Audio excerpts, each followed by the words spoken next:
Welcome to Qutub आवाज। आज हम आपसे एक ऐसी बात करेंगे जो कभी भी स्कूल्स में नहीं सिखाई गई, कॉलेज में भी इसे इग्नोर किया गया और सोसाइटी उसने तो इसको हमसे छुपा कर ही रखा। आज हम बात करेंगे पावर की। आज ना तो हम पैसे की बात करेंगे, ना ही अथॉरिटी की, बल्कि हम उस इनविजिबल पावर की बात करने वाले हैं जो लोगों के दिमाग और जज्बात पर गहरा असर करती है। और यही बात करने के लिए आज हमने जिस किताब का चुनाव किया है वो है रॉबर्ट ग्रीन की मशहूर किताब द 48 लॉज ऑफ पावर, जो कि सिर्फ एक किताब नहीं है, ये एक ऐसा आईना है जो आपको दुनिया वैसी ही दिखाता है जैसी वो असल में होती है, वैसी नहीं जैसी हम अक्सर चाहते हैं कि हो। अगर आपने आज इस बात को तवज्जो से सुन लिया ना, तो यकीन जानिए आपकी सोच कभी वापस पुरानी जैसी नहीं होगी। सबसे पहले मैं आपसे एक सवाल पूछना चाहती हूँ।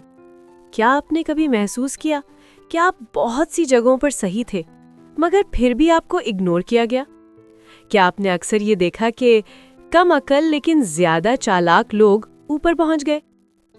क्या आपने कई मौकों पर यह सोचा कि मैं तो मेहनती हूँ, फिर भी मैं पीछे क्यों रह गया? अगर आपका जवाब हाँ है, तो गौर से सुनिए। मसला आपकी मेहनत में नहीं है, मसला ये है कि आप पावर के कवानीन से वाकिफ नहीं हैं। और आज हम इन्हीं कवानीन में से चंद अहम कवानीन पर बात करेंगे। और ये चंद कवानीन ही अगर आप जान गए और समझ गए तो पावर आपकी होगी। आपको पता है कि दुनिया सिर्फ फेयरनेस पर नहीं चलती, दुनिया परसेप्शन, टाइमिंग और कंट्रोल पर चलती है। और यहीं से 48 लॉज ऑफ पावर की असल बात शुरू होती है। इस किताब का पहला कानून कहता है कि अपने मास्टर से कभी भी ज्यादा शाइन करने की या आगे बढ़ने की कोशिश ना करें। जरा सोचिए, ऑफिस में काम करने वाला एक एम्प्लॉई जो कि बहुत ज़हीन है, टैलेंटेड है, उसके आइडियाज बेहतरीन है, मीटिंग में वो सबको अपने बॉस से भी ज्यादा इम्प्रेस कर देता है। कहने को कितना आइडियल एम्प्लॉई है ना? लेकिन यहाँ नतीजा क्या होता है? बॉस इनसिक्योर महसूस करने लगता है और कुछ अरसे बाद वही टैलेंटेड और केपेबल एम्प्लॉई साइडलाइन कर दिया जाता है। पावर का पहला कानून कहता है कि लोग अपनी ईगो को हर चीज से ज्यादा प्रोटेक्ट करते हैं। अगर आप ऊपर जाना चाहते हैं तो पहले ये समझना जरूरी है कि किसका ईगो आपसे ऊपर है। समझदार और पावरफुल लोग अपनी जहानत को सही वक्त पर यूज करते हैं। वो अपने सीनियर्स को शाइन करने देते हैं, मगर खुद खामोशी से अपनी पोजीशन मजबूत बनाते रहते हैं। अब हम बात करेंगे पावर के एक और कानून की, जो कहता है कि अपनी नीयत और स्ट्रैटेजी हमेशा महफूज रखें। आपने अक्सर बहुत से मासूम लोगों को ये कहते सुना होगा कि मैं जो भी सोचता हूँ सीधा मुंह पर कह देता हूँ, लेकिन स्मार्ट और सक्सेसफुल लोग ये बिल्कुल नहीं करते। वो जो भी सोचते हैं उसे सही और मुनासिब वक्त पर ही जाहिर करते हैं। याद रखिए, अगर आप अपनी हर प्लानिंग सबके साथ शेयर कर देते हैं तो या तो लोग आपको डायरेक्टली या इनडायरेक्टली रोकने की कोशिश जरूर करेंगे, या फिर आपका आइडिया खुद अपना बना लेंगे। ये किताब पावर का एक और कानून बताती है, जो कि है कम बोलना, ज्यादा ऑब्जर्व करना और अपनी नेक्स्ट मूव को प्राइवेट रखना। याद रखिए, शतरंज का सबसे अच्छा प्लेयर वही होता है जो अपने ओपोनेंट को अंदाजे में रखता है। एक और कानून बताते हुए ये किताब कहती है कि हर हाल में अटेंशन हासिल करना सीखें। ये बात शायद थोड़ी अनकंफर्टेबल लगे और ये भी हो सकता है कि आप इससे मुत्तफिक ना हो, मगर इस किताब के मुताबिक पावर का एक कानून ये है कि जो नजर नहीं आता वो वैल्यू नहीं बनाता। चाहे आप बिजनेस में हो, जॉब में हो या सोशल सर्कल में, लोग आपको तब तक सीरियस नहीं लेते जब तक आप नोटिस न किए जाए।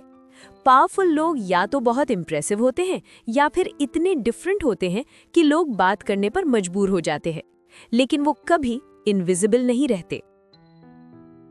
पावर का एक और कानून कहता है कि दुश्मनी को अधूरा न छोड़ें। ये कानून थोड़ा सख्त जरूर है, लेकिन दुनिया सिर्फ सॉफ्ट लोगों के लिए नहीं होती। अगर कोई शख्स बार बार आपकी ग्रोथ रोक रहा हो, आपका इमेज खराब कर रहा हो या आपको नीचा दिखाने की कोशिश कर रहा हो और आप सिर्फ इग्नोर कर रहे हो, तो ये बात याद रखें, अधूरी दुश्मनी मुस्तकबिल का बड़ा खतरा बन जाती है। इसका मतलब वायलेंस बिल्कुल नहीं, इसका मतलब है इमोशनल डिस्टेंस बनाना, क्लियर और स्ट्रॉन्ग बाउंड्रीज रखना और अपनी पावर से उन लोगों को इररिलेवेंट कर देना। आपको पता है कि पावर जबरदस्ती से नहीं आती, पावर समझ और अवेयरनेस से आती है। लोग असल में चाहते क्या है? रिस्पेक्ट, वैलिडेशन, कंट्रोल और सिक्योरिटी का एहसास। अगर आप लोगों को ये चीजें महसूस करवा देते हैं तो आप ज्यादा बोले बगैर ही पावरफुल बन जाते हैं। इसलिए हर जगह अपनी ओपिनियन देना जरूरी नहीं होता, हर बहस में हिस्सा लेना भी लाजमी नहीं होता, हर बात जस्टिफाई करना भी जरूरी नहीं होता। कभी कभी खामोशी सबसे स्ट्रॉन्ग जवाब होती है। पावर का मतलब क्रूएल या मैनिपुलेटिव होना नहीं, पावर का मतलब अवेयर और प्रिपेयर्ड होना है। यहाँ पर एक अहम बात बताने वाली है कि ये किताब आपको बुरा या मैनिपुलेटिव नहीं बनाती, ये आपको नाइव होने और धोखा खाने से बचाती है। अगर आप पावर के कवानीन नहीं सीखेंगे तो कोई और उन्हें आपके खिलाफ इस्तेमाल करेगा। चॉइस हमेशा आपके पास होती है, या तो शतरंज का प्यादा बनकर रहना या फिर गेम को समझकर प्लेयर बनना। पावर का एक और लॉ कहता है कि हर चीज रिएक्ट करने के लायक नहीं होती।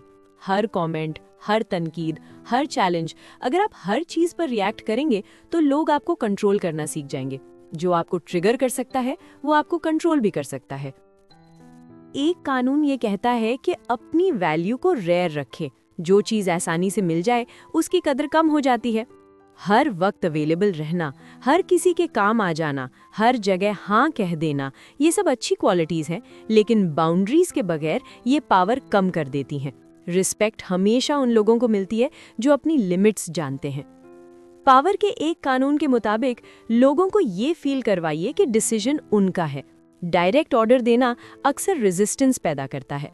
पावरफुल और स्मार्ट लोग सजेशन देते हैं, चॉइस का एहसास देते हैं और फिर भी चीज अपनी मर्जी से करवा लेते हैं, और ये लीडरशिप का बहुत सटल और इफेक्टिव तरीका है। और आखिर में एक बहुत अहम कानून है कि हर जीत दिखाई नहीं जाती, हर सक्सेस अनाउंस करना जरूरी नहीं होता, हर मूव एक्सप्लेन करना भी जरूरी नहीं होता। कुछ जीते सिर्फ आपके कॉन्फिडेंस में होनी चाहिए, और यही आपकी असल पावर होती है। करने के काम ये है, ऑब्जर्वेशन की आदत डेवलप करें। रोज ये देखें कि कौन असल फैसले लेता है, कौन सिर्फ बातें करता है, कौन किसके इन्फ्लुएंस में है। बोलने से पहले समझना सीखें। हर किसी पर फौरन ट्रस्ट ना करें।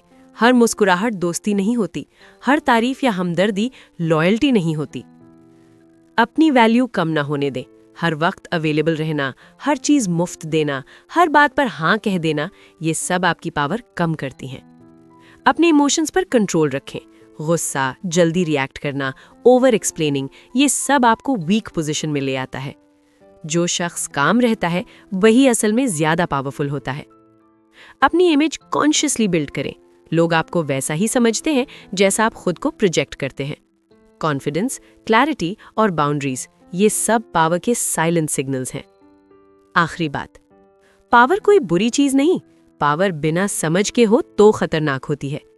अगर आप इस दुनिया में रिस्पेक्ट चाहते हैं, अपनी जिंदगी पर कंट्रोल चाहते हैं और अपने रूल्स पर जीना चाहते हैं, तो पावर के कवानीन सीखना बहुत जरूरी है। याद रखिए, दुनिया शेर और बकरियों से भरी हुई है। फैसला आपने करना है कि आप क्या बनना चाहते हैं। उम्मीद है कि आपको आज की किताब का खुलासा पसंद आया होगा और इससे आपने बहुत कुछ सीखा होगा। अगर आपको आज की वीडियो पसंद आई है तो इसको लाइक करें। कुतुब आवाज को सब्सक्राइब करना ना भूलिएगा। एक और नई किताब के साथ दोबारा हाजिर होंगी। तब तक के लिए अपना ख्याल रखिएगा।